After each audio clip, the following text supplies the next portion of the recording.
ನಾನು ನಿಮ್ಮ ವರ್ಷ ತರಕೆರೆಯಿಂದ. ಇವತ್ತು ಮೆಹಂದಿ ಇದ್ದಿದ್ದು ನನ್ನ ಫ್ರೆಂಡ್ ಅವ್ರ ಅಕ್ಕನ ಮದುವೆ ಇದ್ದಿತ್ತು. ಹಾಗಾಗಿ ಅವಳು ಅವ್ರ ಅಕ್ಕ ಇಬ್ಬರು ಬಂದಿರೋ ಮೆಹಂದಿ ಹಾಕ್ಸ್ಕೊಳಕ್ಕೆ. ಫಸ್ಟ್ ನಾನು ನನ್ನ ಫ್ರೆಂಡ್ಗೆ ಹಾಕ್ಕೊಟ್ಟೆ.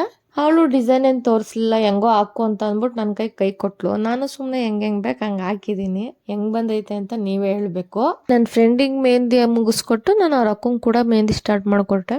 ಅವ್ರ ಅಕ್ಕನೂ ಅಷ್ಟೇ ಯಾವುದೋ ಒಂದು ಡಿಸೈನ್ ಹಾಕಿ ಅಂತ ಹೇಳಿದ್ರು. ಡಿಸೈನ್ ಏನು ಸೆಲೆಕ್ಟ್ ಮಾಡಿರಲಿಲ್ಲ, ನಾನೇ ಸೆಲೆಕ್ಟ್ ಮಾಡಿ ಆ ಬ್ರೈಡ್ ವರ್ಕಲ್ಲೇ ಸೆಲೆಕ್ಷನ್ ಮಾಡಿ ನಾನು ಇವ್ರಿಗೆ ಹಾಕ್ಕೊಟ್ಟಿದ್ದೀನಿ. ಹೇಗೋ ಫ್ರಂಟ್ ಕೂಡ ಮುಗಿಸ್ಕೊಟ್ಟೆ. ಫ್ರಂಟ್ ಎಂಡ್ ಅಂತೂ ಬೇಗನೆ ಆಯಿತು. ಪಿಕಾಕ್ ಡಿಸೈನಲ್ಲಿ ನಾನು ಹಾಕ್ಕೊಟ್ಟಿದ್ದೀನಿ. ಪಿಕಾಕ್ ಆ್ಯಂಡ್ ಮಂಟಪ ಡಿಸೈನಲ್ಲಿ ಹಾಕ್ಕೊಟ್ಟಿದ್ದೀನಿ. ಆ್ಯಂಡ್ ಪಲ್ಲಕ್ಕಿ ಹಾಗೂ ಹೂವಿನ ಕುಂಡ ಡಿಸೈನ್ ಕೂಡ ಬಂದಿದೆ. ಲೋಟಸ್ ಕೂಡ ಬಂದಿದೆ. ಹುಡುಗ ಹುಡುಗಿ ಇಬ್ಬರು ಹಾರ ಇಟ್ಕೊಂಡಿರೋ ಥರ ಡಿಸೈನ್ ಕೂಡ ಬಂದಿದೆ. ನೀವೇ ನೋಡಿ. ಇಷ್ಟ ಆಯಿತು ಅಂತಂದರೆ ಒಂದು ಸ್ವಲ್ಪ ಹೇಗೆ ಬಂದಿದೆ ಅಂತ ನನಗೆ ಕಮೆಂಟ್ನಲ್ಲಿ ತಿಳಿಸ್ಕೊಡಿ. ಇಷ್ಟ ಆದರೆ ಲೈಕ್ ಮಾಡಿ, ಶೇರ್ ಮಾಡಿ, ಫಾಲೋ ಮಾಡಿ.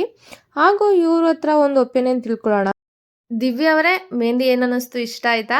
ತುಂಬ ಇಷ್ಟ ಆಯಿತು. ತುಂಬ ಚೆನ್ನಾಗಿ ಫಿನಿಶಿಂಗ್ ಬಂದಿದೆ. ನನಗೆ ತುಂಬ ಇಷ್ಟ ಆಯಿತು ನಿಜವಾಗ್ಲೂ. ಥ್ಯಾಂಕ್ ಯು ವರ್ಷಾ ಅವರೇ. ವೆಲ್ಕಮ್. ಅನನ್ಯ, ನಿನ್ಗೆ ಇಷ್ಟ ಆಯಿತಾ? ತುಂಬ ಇಷ್ಟ ಆಯಿತು. ಇಷ್ಟ ಆಗಿರೋದು ಕೆಲವು ಬಂದಿರೋದು. Thank you. ಫೈನಲಿ ನಾನು ಮೆಹಂದಿ ಮುಗಿಸ್ಕೊಟ್ಟೆ. ಬ್ಯಾಕ್ ಹ್ಯಾಂಡ್ ಆ್ಯಂಡ್ ಲೆಗ್ಗಿಂದು ಫೋಟೋ ತಗೊಳಕ್ಕಾಗಲಿಲ್ಲ, ಯಾಕಂದರೆ ಅವರು ಬ್ಯುಸಿ ಇದ್ದರು, ಬಸ್ ಮಿಸ್ ಆಗುತ್ತೆ ಅಂತ ಹೇಳಿ. ಹಾಗಾಗಿ ನಾನು ಅದು ಕೂಡ ಬೇಗ ಬುಕ್ಕಿಂಗ್ ಮಾಡ್ಕೊಳ್ಳಿ. ಇಷ್ಟ ಆದರೆ ಲೈಕ್ ಮಾಡಿ, ಶೇರ್ ಮಾಡಿ, ಫಾಲೋ ಮಾಡಿ. ಹಾಗೆ ಯೂಟ್ಯೂಬ್ ಚಾನಲಲ್ಲಿ ಸಬ್ಸ್ಕ್ರೈಬ್ ಆಗಿ.